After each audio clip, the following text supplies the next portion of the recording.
Hi guys, I hope everyone is doing great. Anyway, so I was developing earlier some film from Chicago, and I was scanning some more film from some shootings around here in Indiana, and I was also working on the video from San Francisco that is coming very soon. But I thought that it would be nice for both you and me to take a little break from all these kind of videos about me shooting outside and whatnot, and talk a little bit about gear. So of course, when I say gear, I mean my camera, the Bronica SQ-Ai.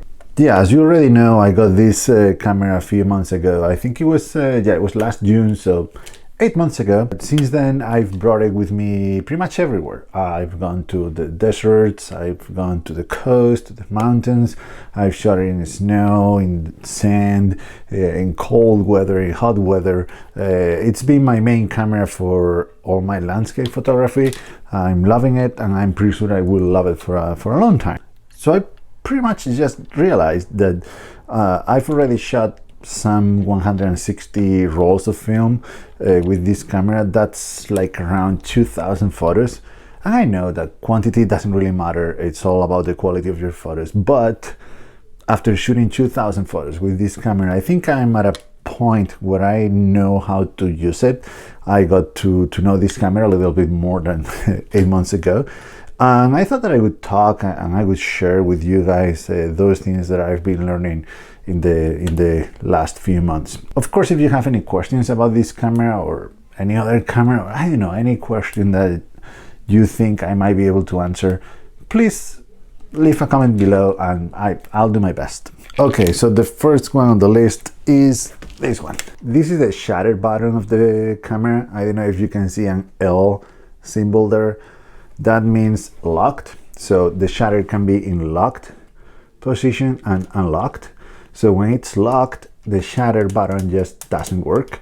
Unlocked, you can take a photo. It's not taking a photo now because the darkest light is in. And this is such a nice feature of this camera, because I know that there are some other medium format cameras, like some Mamillas at least, that they'll still try to take the photo when you press the shutter, even if the darkest light is in. So you'll get just black shots. This doesn't happen with this camera, and that's very nice. But I'll still recommend you to have the shutter button locked as much as you can, for one reason. You can see here, these are pins, electronic connectors, and there are more here from the film back.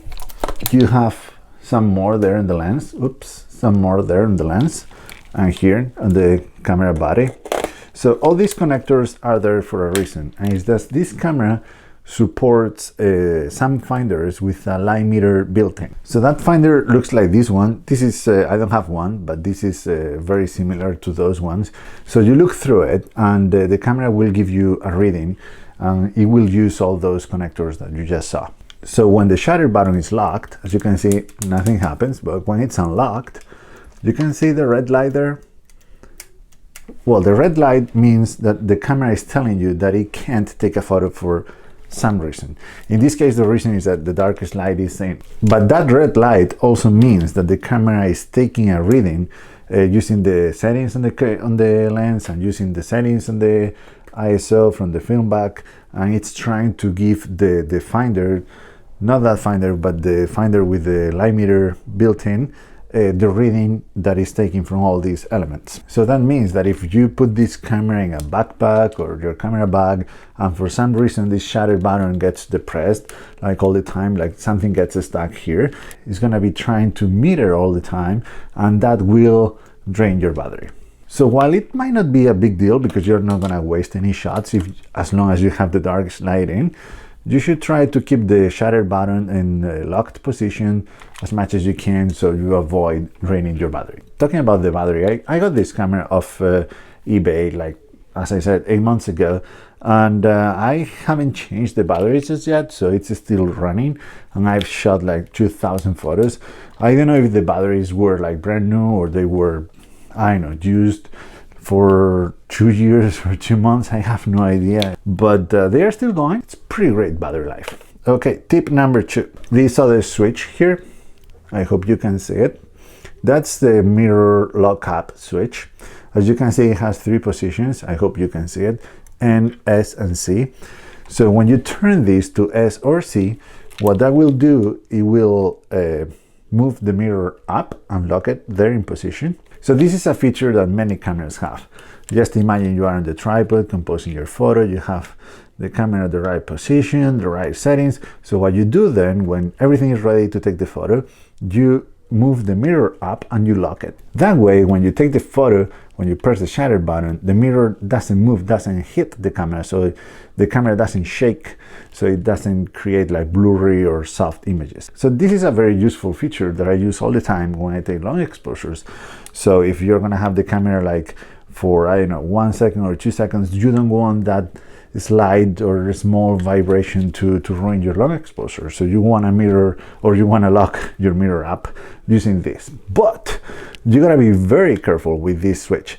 Why? Because it has happened to me many times, like at least between 5 and 10 times already, that I'm trying to put this camera in the bag and something gets stuck here and it moves the mirror, or it moves the switch to S or C, and that causes the mirror to move up. And then I don't know, maybe it's possible, but I haven't found a way to move the mirror back down. So you can still take the photo, but you can't see what you are taking because the mirror is up, so it's not reflecting the light from the lens, so you can't really see anything from the finder. What you have to do in that case, you have to wind the film and you'll waste a shot. That's what happened to me 5 or 10 times. If you guys know a way to put the mirror back down without wasting a shot, please let me know. I've read the manual, it doesn't say anything about that. I don't know, maybe I'll tape the switch so it doesn't move, but I'm still using it, so I don't know what to do about it. Just be careful. Number 3, oh yeah. If you don't have one, please buy a waist level finder. If you don't have one, please buy a prism finder. What I'm trying to say is have both types of finder. You see, they are very useful in very different scenarios. As you can tell, you might know already, the waist level finder opens that way, so you can compose the photo looking from above. So you have your camera lower and you can look through here. It even has a magnifier here. And this is very, very useful. I take 90% of my photos using this finder. It's very useful when you have your camera on the tripod, or you are trying to compose like a lower shot. As I said, 90% of my shots are taken with this finder. The only problem with this finder is that they are really expensive. I bought this one from eBay like for around $100, and I think that they are going now for like 150 or even more than that. That is crazy. That is crazy because it's nothing. It's just a piece of plastic and some metal. It doesn't have anything special to it. So I don't really know why. Maybe there are not too many of them, but I still don't regret it. I regret not getting it earlier than I did. But I still recommend having this finder, the prism finder, because it will give you, or it will be useful to you in many other scenarios. Like for example, if you place your tripod in a higher place, or you have to, I don't know, you have like a fence or something that you're trying to avoid, so your camera is higher, you'll need this, because if you have the waist level finder, it's gonna be really hard to get above the camera to compose your photo.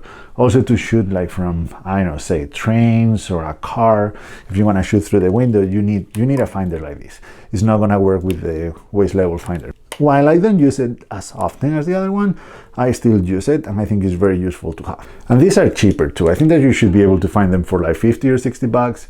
They make the camera a little bit bulkier. As you can see, it's bigger and heavier, but not very terrible.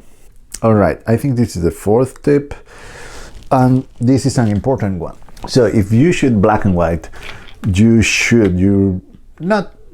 must get some color filters. As you can see, I have an orange filter right now on this lens. I have it there almost all the time now because I just realized how much of a difference this filter makes in my photos. But I have more than just that orange filter. I bought this set from Amazon. I believe they are like 25 bucks or 30 bucks. I don't know. They are a bunch of them. They have, oops. They have many colors, like this one, yellow. I don't use them, I just use the orange and sometimes the red one, but they have like blue, green, brown, I don't know, gray, many colors that you can, I don't know, play with and experiment if you want, but I use the orange and the red filter because they are the ones that give me the results I want. I also have these ones. The box is kind of falling apart, but these filters are from Lee. They are only 4 of them, these colors here that you can see. Again, I only use the orange and the red ones. These are a little bit more expensive. I think they are 60 bucks for the 4 of them. But as you can see, they are bigger and they are square, so they fit in my Lee mount. So I can use them with my ND filters when I'm taking a long exposure. I'm still learning how to use these filters, but you can play, you can use your digital camera, as I said in earlier videos, and play with them. The effect is not gonna be 100% accurate, but it will give you 95% of it, and it will give you a very good idea of what they do to your film photos too. I will be making videos about this kind of stuff very soon, because it's something that I'm very interested in, and I have many videos in mind that they are coming soon. But for now, let me give you a very quick example of what a photo with and without the orange filter looks like. So I took this shot a few weeks ago in Monument Valley. Awesome place, by the way, totally recommended to go there. But yeah, you can't tell from here because it's a black and white photo, but the rock was reddish, brownish, some kind of orange tones going on there, and the sky was blue. So as you can see, the photo kind of reflects that. The rock was a little bit darker, the sky was pretty bright. And yeah, this is what the photo looks like without any kind of filters. Compare that to this other one that I took like 30 seconds after the other one using an orange filter. As you can see now, the orange filter let all the red and brown and orange light coming from the rock pass. But as you can see, the blue from the sky got partially, at least partially blocked by the orange filter, making it much darker than it was in reality. So as you can see, these 2 photos, and one of them was taken right after the other one, they look like they were taken at very different lighting conditions at very different times of the day, and they were not. So this is an example of what you can do with filters. It doesn't mean that the filter is going to make the photo better, but it's another tool that you can have to be creative with your photography. Maybe you don't like the sky darker. That's totally fine. Maybe you can use a blue filter so you can make the sky even brighter if you want. I know, you can play with your filters and be creative with them.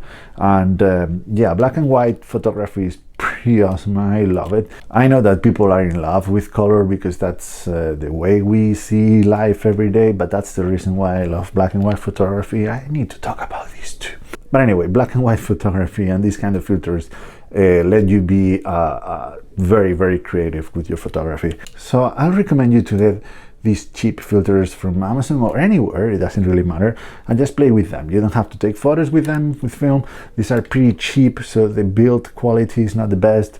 The image quality might suffer a little bit, but you know, I don't really care too much about that. I care more about the effect that they create, and I know the story they can tell, or they can help me to tell. And you can play with them with the digital camera, even with your phone. It will work. Just set your phone or your digital camera to take photos in black and white, and you'll see a preview of those effects in real time. Alright, so I've been talking for a while and I still have 3 more tips to give you guys, so I'm gonna speed up just a little bit. If you have any questions, please ask, and I'm gonna be making more videos about this, and I'm gonna be talking more in detail about some of these things. For example, this thing that I'm gonna talk about now. One of the reasons why I got the SQ-Ai model over the SQ-A model, it's lighter, supposedly. And the other reason is because it has bulb mode. I don't know if you are gonna be able to see here, but it says B there. So you already know what bulb mode is, but that means that the camera is gonna take the photo for as long as you have the shutter button pressed. The problem with the bulb mode in this camera though is that it will use your battery and that might be fine if you're taking exposures of just 1, 2, even 4 seconds, or even a little bit longer. But if you're taking exposures like I do sometimes, up to 40 minutes or 4 hours or whatever, that will drain your battery in no time. So you can imagine how disappointed I was when I first got this camera. I found out about that flaw or that weakness. I switched to film, and now I have to deal with this kind of electronic stuff, when other cameras like the Hasselblad, they are purely mechanical, so you can just leave them open as long as you want, and it doesn't use battery because they don't have battery. But thankfully there is a way to fix this, and it's the lenses I have. They are Sensanon PS. So I don't know if the older lenses, they are just regular S, have this mode or not. I have no idea, I'm sorry.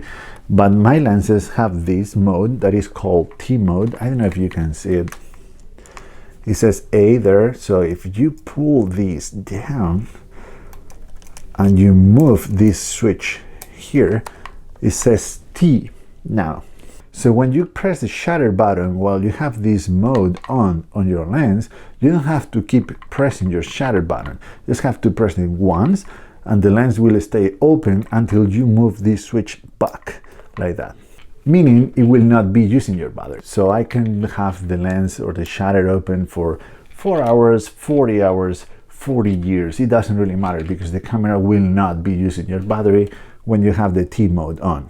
So the downside to this is, of course, that you have to touch the lens. It will move the camera. So if your exposure is gonna be, say, between 2, 4, even 16 seconds, use the shutter speed here, use battery.